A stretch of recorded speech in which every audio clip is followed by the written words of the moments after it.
Hi everyone, welcome to our channel Konaseema రుచులు. ఈరోజు నేను మీకు చూపించే రెసిపీ చాలా సింపుల్గా చాలా టేస్టీగా కస్టర్డ్ ఐస్ క్రీమ్. దీనికి కావాల్సిన ఇంగ్రీడియంట్స్ ప్రాసెస్ అన్నీ చూద్దామండి. Okay, let's start. Custard ice క్రీమ్కి కావాల్సిన పదార్థాలు: పాలు 1/2 లీటర్, ఇవి ఆల్రెడీ కాచిన పాలే అండి. కస్టర్డ్ పౌడర్ 3 స్పూన్లు, పాల పొడి 3 స్పూన్లు, ఈ స్పూన్తో తీసుకున్నానండి. 3 స్పూన్లు పంచదార, స్వీట్కి సరిపడినంత. ఇవి ఇంగ్రీడియంట్స్ అండి. ప్రాసెస్ చూద్దామా? స్టవ్ ఆన్ చేసి ప్యాన్ పెట్టుకొని పాలు యాడ్ చేసుకోవాలండి. ఈ పాలు ఆల్రెడీ కాచిన పాలే కాబట్టి ఒకసారి మరిగితే సరిపోతుంది మనకి.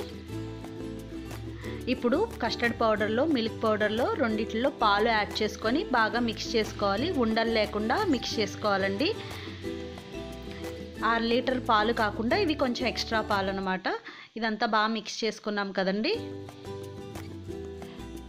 ఇప్పుడు పాలు ఇలా మరుగుతున్నాయి కదా, మీడియం ఫ్లేమ్లో పెట్టేసుకొని స్వీట్కి సరిపడినంత షుగర్ యాడ్ చేసుకోవాలండి. షుగర్ యాడ్ చేసుకొని ఒకసారి మిక్స్ చేసుకోవాలి. కస్టర్డ్ పౌడర్, పాల పొడి 2 ఉంటే చాలా టేస్టీ ఐస్ క్రీమ్ రెడీ అయిపోతుందండి ఈజీగా.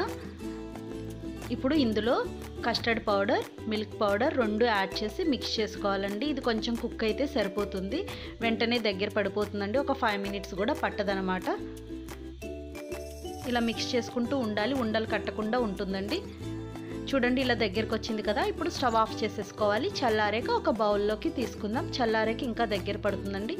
చూసారు కదా, చల్లారిపోయింది. ఇప్పుడు ఇది ఒక బౌల్లోకి తీసుకుందాం. ఇంకా థిక్ అయింది చూసారా. ఇప్పుడు ఇది ఈ బౌల్లోకి తీసేసుకుందామండి.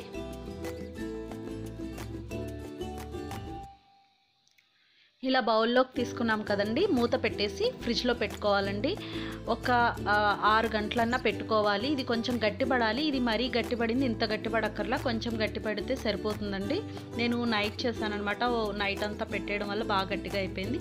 కొంచెం ఇలా గట్టిపడ్డాక మీరు ఇది మిక్సీ జార్లోకి తీసుకొని మిక్సీ పట్టుకోవాలండి. మనకి స్మూత్గా అవుతుందన్నమాట. అప్పుడు ఇదంతా ఒక మిక్సీ జార్లోకి తీసేసుకుందాం.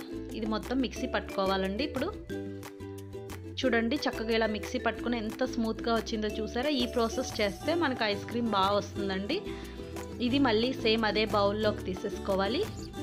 తీసుకొని మీ దగ్గర ఈ టైపు గ్లాసెస్ ఉంటే కనుక ట్యూటీ ఫ్రూటీతో, చాకో చిప్స్తో ఇలా గార్నిష్ చేసుకొని ఈ ఐస్ క్రీమ్ యాడ్ చేసి ఫ్రిడ్జ్లో పెడితే ఇది కూడా పిల్లలకి జస్ట్ బాగుంటుంది కదండి, వాళ్ళకి వెరైటీగా అని చెప్పి. అలా కూడా ఒకవేళ కావాలంటే అలా ట్రై చేయండి. ఇప్పుడు ఈ 2 డీప్ ఫ్రిడ్జ్లో పెట్టేసుకుందాము. మామూలు ఫ్రిడ్జ్లో కాదండి, డీప్ ఫ్రిడ్జ్లో పెట్టుకోవాలి. ఇలా గట్టిపడాలండి. ఇది కూడా ఒక 6 గంటలు 7 గంటలు అలా పడుతుంది టైం.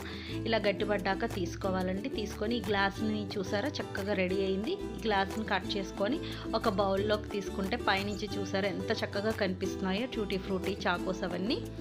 ఇప్పుడు ఈ ఐస్ క్రీమ్ కూడా సర్వ్ చేసుకుందామండి. సర్వ్ చేసుకొని పైనుంచి పిల్లలకి అట్రాక్ట్గా మనం ట్యూటీ ఫ్రూటీతో, పిస్తాతో అన్నిటితో గార్నిష్ చేసుకుంటే చాలా టేస్టీగా ఉంటుందండి. ట్యూటీ ఫ్రూటీ వీడియో కావాలంటే కూడా నేను ఆల్రెడీ పెట్టానండి. డిస్క్రిప్షన్ బాక్స్లో లింక్ ఇస్తాను, కావాలంటే చెక్ చేయండి. చక్కగా చూడండి, పిస్తాతో, tutti frutti, choco chips, sprinkles అన్నిటితో గార్నిష్ చేసుకుంటే చాలా కలర్ఫుల్గా ఉంటుంది కదా. మీరు కావాలంటే ఫ్రూట్స్ కట్ చేసి ఫ్రూట్స్ పైన ఐస్ క్రీమ్ యాడ్ చేసేస్తే ఫ్రూట్ సలాడ్ లాగా చాలా బాగుంటుంది. అది కూడా ఫైనల్లీ ఎంత చక్కగా రెడీ అయిపోయింది చూడండి. సేమ్ మనకి బయట మార్కెట్లో బ్రాండెడ్ ఐస్ క్రీమ్ టేస్ట్ ఎంత బాగుంటుందో అంతే బాగుంటుందండి. అస్సలు మీకు ఏమీ చేంజ్ అనిపించదు, చాలా టేస్టీగా ఉంటుంది. అందరికీ అవైలబుల్గా ఇంగ్రీడియంట్సే కదండి ఇవి ఉండేవి. నచ్చిందండి ఈ వీడియో మీకు? నచ్చితే లైక్ చేయండి, షేర్ చేయండి, కామెంట్ చేయండి, సబ్స్క్రైబ్ చేయండి. ఇలాంటి మంచి రెసిపీస్తో మళ్ళీ మీకు ముందుకు వస్తాను. Thank you for watching. Bye.